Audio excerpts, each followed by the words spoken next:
Hai guys, balik lagi di podcast Kata Rata, podcast yang ngomongin gaya hidup dan juga tren kesehatan. Yes, balik lagi di sini barengan aku Dokter Gigi Deviana, tapi dipanggilnya Dok Dev dan di sini Dok Dev ya. Kalau aku manggilnya Beb. Beb ya. Dan di sini kita kedatangan tamu spesial, mungkin orang-orang udah tahu lah ya Kak Titis Saputra itu siapa. Hai, aku Titis Saputra, aku fashion designer. Yes. Dan teman baiknya Rata. Begitu since ya. Day one. Iya, bahkan since day zero kali ya. Oh iya bener. Sebelum Rata ada. Bener kan? banget sih. Nah, hari ini kita mau ngobrolin tentang dampak kerjaan kita ke masyarakat nih. Yes. Mungkin sebelum mulai, Kak Titis bisa cerita dulu your background. Dulu tuh Kak Titis ngerjainnya apa, sekarang lagi ngerjain apa gitu. Jadi sebenarnya aku dulu itu kerja di entertainment industry dari tahun 2002. Which is umur aku 19 tahun. Kemudian aku tahun 2015, ini singkat ceritanya aja, kayak memutuskan untuk pindah haluan ke fashion industry. Karena memang aku passionnya itu selain acting dan juga fashion itu benar-benar mendarah dari daging dalam tubuh aku gitu. Dan aku ngelihat kayak industri entertainment kalau buat aku makin kesini makin kayak udah nggak searah dan sejalan sama sama idealisme aku gitu, kayak dari peran-perannya pada saat itu mulai yang nggak cocok gitu. Dan aku pada saat itu aku juga sekolah fashion juga di Instituto di Muda Burgo, sekolahan dari Itali gitu, sama di Susah Budiarjo. Jadi aku pikir kayak aduh sayangnya kalau misalkan udah sekolah capek-capek terus nggak dikerjain dengan serius gitu loh. Jadi emang aku udah memutuskan akhirnya 2015 aku cabut dari persinetronan syuting itu. Sinetron stripping aku terakhir tahun 2015 pas bulan puasa juga. Jadi kayak ya udah langsung habis dari itu ikut diundang JFW sampai detik ini. I see, wah gitu. Keren abis sih. Jadi ternyata Kak Titis juga ikut sekolah-sekolah fashion. Iya. Nah, lumayan amazing juga karena mungkin Kak Titis, panggilnya Kak Titis nih kalau aku salah, udah lebih senior lah ya. Udah tuwir, Bo. Nah, Kak Titis juga tahu lah ya perjalanan aku yang tadi dokter gigi, tiba-tiba kecemplung menjadi entrepreneur sekalian marketing juga. Jadi jalan kita emang gak ada yang tahu ya Kak. Iya benar. Gitu. Nah, aku pengen nanya nih, pernah nggak sih ada orang yang berkomentar negatif tentang perubahan haluan kerjaannya Kak Titis? Iya, pasti sih.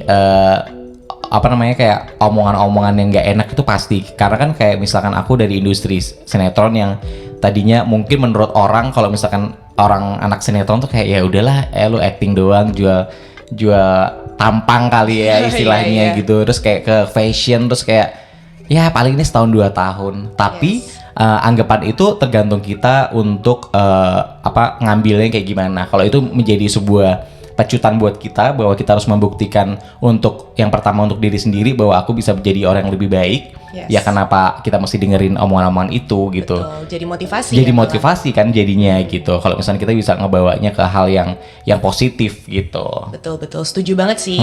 Dan motivasinya itu menurut Kak Titis, apa sih motivasi yang membuat Kak Titis merasa dengan job gue yang sekarang I really enjoy it dan membawa positive vibe juga. Mungkin bisa dijelasin di situ nggak? Karena aku juga ngalamin sendiri. Maksudnya orang-orang yang berpikiran, lu kan dokter gigi, kenapa sih nggak jadi dokter gigi aja? Malah ngerjain sesuatu yang berbeda banget dan lu juga belum pernah sekolah tentang itu loh. Tapi jadi motivasi juga sebenarnya. Iya, karena kalau misalkan kita mau nungguin harus belajar dulu apa gitu, kita akan ketinggalan zaman gitu loh. Alangkah baiknya kalau misalnya kita berangkat dari diri kita, itu kita percaya diri dulu dengan apa yang mau kita pilih. Terus kita sambil learning by doing, sambil belajar, sambil ngelangkah gitu loh. Tapi kalau misalkan kita ngelangkah nungguin sampai kita selesai cari tahu tentang bisnis tersebut, ya kapan mulainya ke bawah, udah keburu umur, keburu banyak kedatang yang baru gitu. Karena kan momen itu harus ditangkap dengan cepat gitu loh. Apalagi ide itu kan yang sangat mahal sekali kan. Betul. Gitu. Nah, aku juga percaya konsep dimana kalau kita langsung dicemplungin gitu aja, pasti kita belajar banyak. Nah, Kak Titis sendiri gimana rasanya nyemplung ke dunia yang sangat baru nih, di dunia fashion? Bisa cerita-cerita nggak? Wah, kalau waktu itu aku nggak banyak pikir sih, karena benar-benar aku pikirin itu apalagi omongan orang nggak sama sekali. Yang aku pikirin adalah aku fokus dan bikin sesuatu yang memang berguna buat aku dan orang-orang sekitar aku gitu. Nanti efek dari fokus aku itu pasti akan berdampak positif yang akhirnya membuat aku dan orang-orang sekitar aku tuh bisa ngelihat, wah ternyata nih anak serius ya. Ini udah tahun ke-6 loh Titis Saputra di industri fashion. Happy anniversary loh TS The Oh Label iya, kemarin. Iya. Saking sibuknya jadi kayak lupa. Nah ternyata gue kemarin TS The Label ulang tahun ketiga gitu. Iya, betul.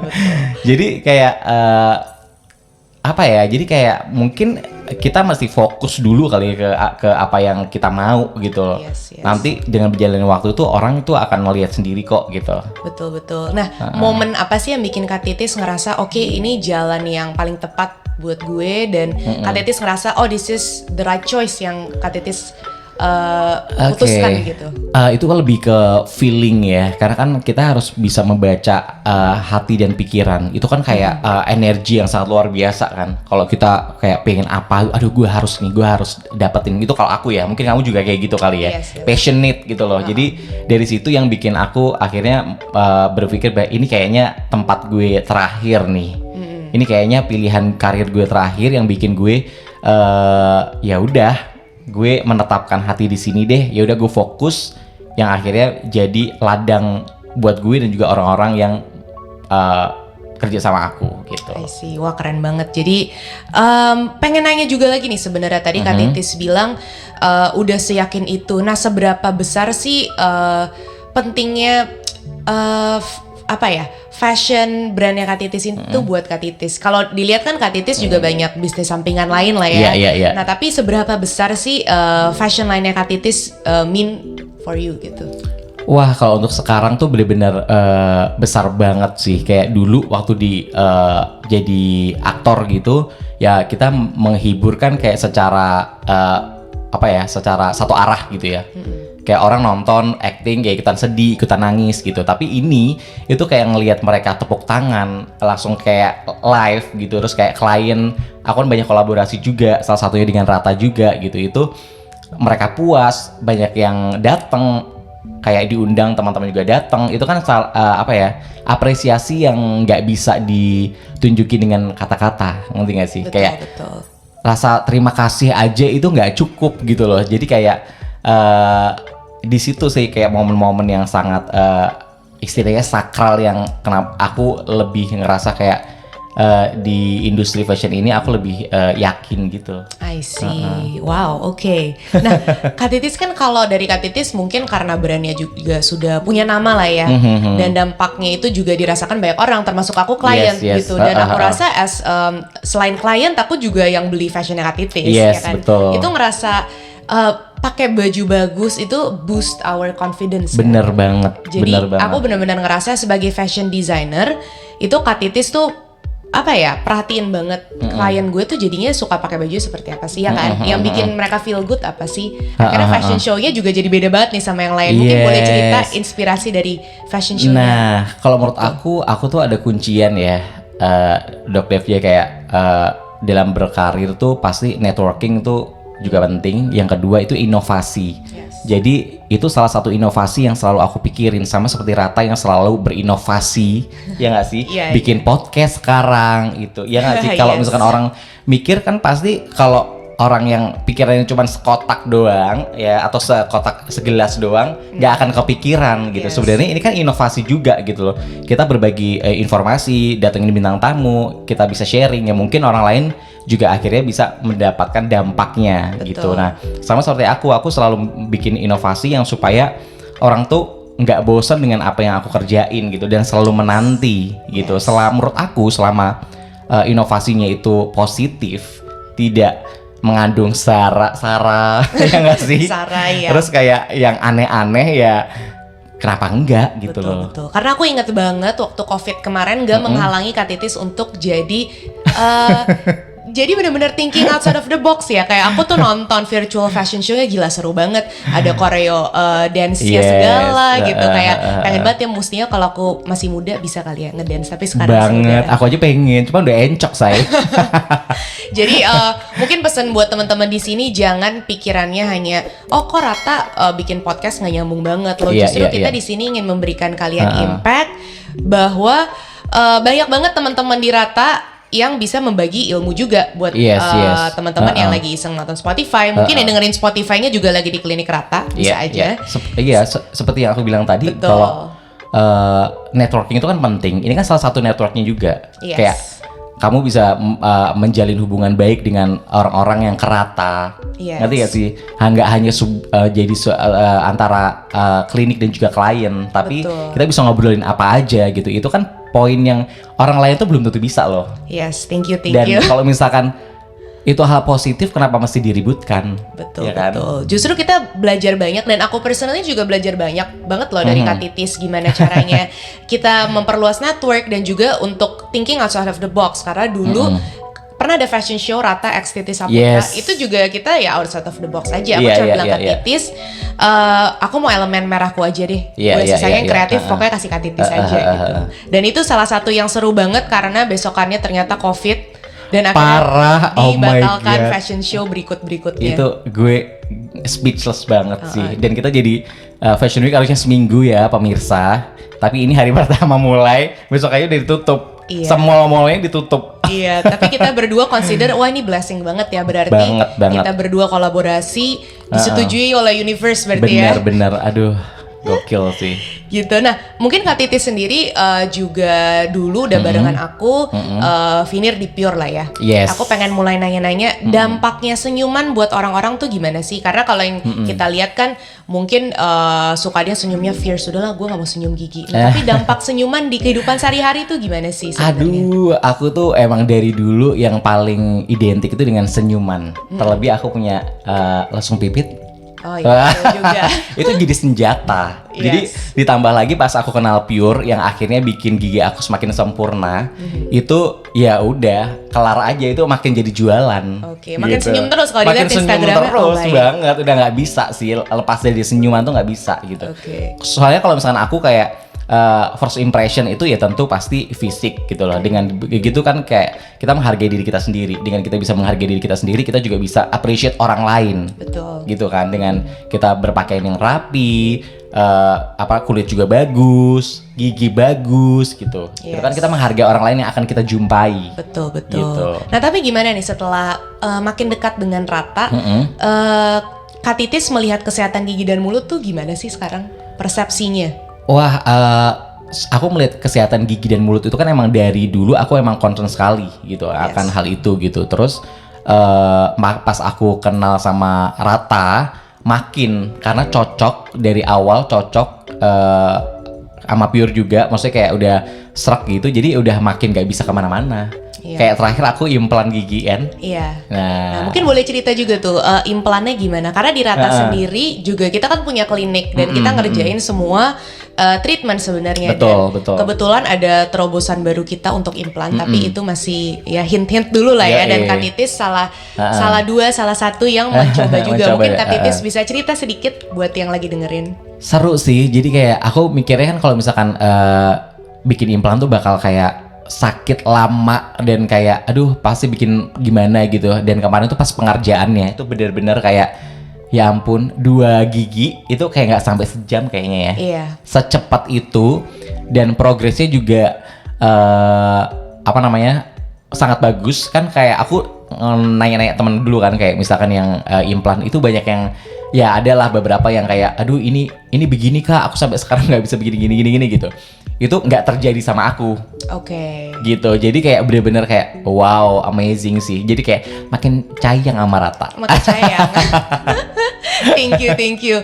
Nah, aku juga penasaran nih, kayak kan Kak Titis udah tahu banget tentang kesehatan gigi dan mulut. What do you think sih untuk orang-orang mungkin yang banyak masih mikir kayaknya belum sepenting itu deh mikirin gigi dan mulut dan lain-lain. Menurut Kak Titis gimana? Menurut aku sih ya nggak apa-apa sih kalau misalkan memang mereka belum percaya, cuman jangan sampai menunda-nunda yang akhirnya nanti nyesel aja gitu. Karena kan kayak kita tuh harus maintain sesuatu yang memang kalau memang kita ngerasa nggak bener yang ada dalam diri kita atau dalam gigi kita ya harus dibenerin gitu loh. Tapi kalau misalkan masih berpikiran kayak apa namanya, udah banyak contohnya yang sukses kayak gitu-gitu tapi masih banyak mikir ini itu sih ya rugi di elunya nanti. Betul. Karena kalau misalnya udah berumur pun biasanya akan lebih susah. Makanya kemarin sebelum katitis implan aku bilang, Kak mendingan sekarang daripada nanti-nanti. Iya. Pasti akan lebih sakit dan lebih susah gitu. Bener. Karena kalau usia udah tambah tua kan ya pasti badan kita nggak bohong lah ya. Betul. Seperti itu. Jadi dan lagi kalau misal nanti kan ya makin tua mau mejeng ke siapa sih? Ini kan masih muda, masih bisa kayak foto-foto di Instagram. Bener banget. Ya kan? Iya, masih iya. oke senyumnya gitu ya, masih bisa Betul. dipamerin. Kalau udah tuir mau pamer ke siapa? Apa ke istri doang paling. bener banget. Meskipun orang-orang bilang tapi kan masih pakai masker loh. Justru kita kalau Zoom meeting buka masker. Iya. Instagram story masa pakai masker terus. Nah itulah kayak pikiran orang tuh selalu terbatas sama kondisi yang ada gitu. Benar. Nah kalau bisa tuh kita jangan mau kalah sama kondisi yang ada. Betul. Seperti yang kamu bilang tadi kayak tahun lalu aku ngerasa kayak teman-teman aku bilang gila lu kayak gak kena covid, kayak semua orang pada stop kerja, lu masih ngerjain ini itu collab masih apa gitu, karena emang aku nggak mau nyerah aja sama keadaan gitu loh. Betul. Harus selalu berinovasi. Mungkin lah ya. memang frekuensinya akan ada yang berkurang, tapi bukan berarti kita harus berhenti gitu loh. Benar. Oke. Gitu. Nah, mungkin pertanyaan terakhir dari aku, apa sih pesan Katitis buat teman-teman yang lagi dengerin podcast yang ingin memberikan dampak lebih besar lagi melalui pekerjaan mereka, meskipun pekerjaannya mungkin belum sebesar itu skopnya. Iya. Ada pesan? Yang penting kita harus jujur sih sama apa yang kita lakuin gitu. Kita jujurnya itu ya kita suka ngelakuin ini untuk memang kita suka sama apa yang kita lakuin gitu. Dan untuk dampaknya sebenarnya untuk menginfluence orang-orang sekitar itu nggak harus jadi selebgram, nggak harus jadi kayak influencer gitu, enggak sama sekali. Semua orang itu bisa menginfluence. Kayak contohnya kayak tetangga aku, dia menginfluence aku untuk bercocok tanam.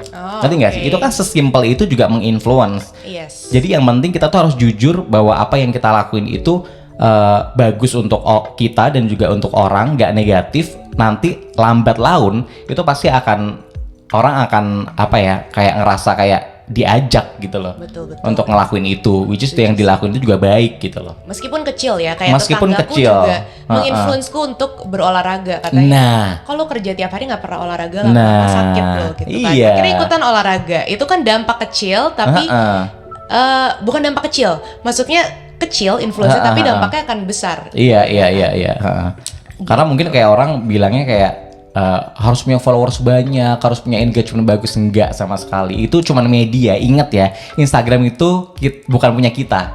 Betul. Itu kita numpang, istilahnya ngekos di tempat orang. Jadi one day kita diusir sama ibu kosnya, Ya itu udah. bisa terjadi. Jadi jangan pernah kayak kita tergantung sama yang namanya sosial media. Enggak sama sekali, nggak boleh. Betul. Itu cuma media aja. Setuju banget. Jadi gak harus di depan media aja. Nggak kita harus harus. memberikan influence baik. Yes. Tapi di daily life kita juga harus. Bener. Karena kebanyakan orang tuh zaman sekarang pengennya dapat impress aja kalau ngelakuin sesuatu di sosmed. Yes. Tapi nggak dipikir impactnya kayak gimana. Betul. Gitu. Wah, sangat wise itu. Aku juga kepikiran, betul juga ya.